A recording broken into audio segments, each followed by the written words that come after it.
Պարոն Բաբյան, տեղեկացանք, որ առավոտից թե ձեզ, թե պարոն Մելիքյանին խոչընդոտում էին մուտք գործել Սաղաթելյանի տուն, Սամսոնյանի բնակարան, այս հանգամանքով պայմանավորված ինչ քայլեր եք պատրաստում ձեռնարկել, արդյոք նաև ՄԻՊ-ից արձագանք եղել է, որովհետև այս ամեն ինչը հրապարակային է եղել։ Տեսեք, այո, մեր մուտքը խոչընդոտվեց, մեր լիազորությունների իրականացումը թույլ չտրվեց, որոնք շատ բիրտ մեթոդներով, այսինքն ուղղակի չէին թողնում ու վերջ, որ առանց որևէ բացատրության։ Ինչ վերաբերում է ՄԻՊ-ի հետ կապված, իրենք օգնել են ՄԻՊ-ի արագ արձագանքմանը, որևէ բան ասելուց, անկեղծ օգնել են, որովհետև մի քանի անգամ ես դրա մասին եմ հայտարարել, երևի 7-8-10 անգամ ամենատարբեր հարցերով դիմել եմ։ Ըստ էության ոչինչ չի փոխվում։ Այո, եղել է, որ ՄԻՊ-ին դիմելուց ենթադրենք 20 րոպե հետո մտել եմ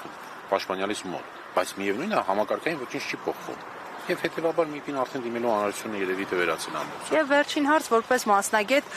արդյոք քաղաքացու վրա թքելը, խուլիգանություն չդիտարկելը հնարավորություն է տալիս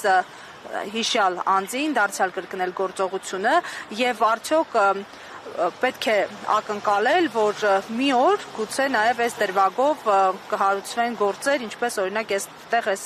ձևակերպումների համար։ Քաղաքացու վրա թքել չի կարելի անկախ ամեն ինչից, որևէ եղանակով։ Ես ժամանակին դա համարել եմ խուլիգանություն, հիմա էլ համարում եմ այդ արարքը խուլիգանություն, դրա համար մանրամասն իրավական բացատրություն եմ տվել, գլխավոր դատախազը համարել է, որ այդտեղ չկա խուլիգանություն, իրենք գիտեն։ Այս արարքներին երբևէ գնահատական կտրվի, այո, մի տարբերակով, երբ որ կփոխվի իշխանությունը։ Քանի այս իշխանությունը իշխում է Հայաստանի Հանրապետությունում, նրանց կատարած հանցավոր արարքների համար պատասխանատվություն չի լինելու։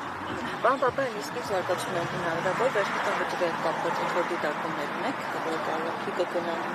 Իրենք արդեն ներկայացրել են կալանքի միջնորդություն, դե հիմա դեռ կապ ունի, թե ով կլինի դատավորը։ Շատ լավ գիտենք դատավորներ, որոնք որ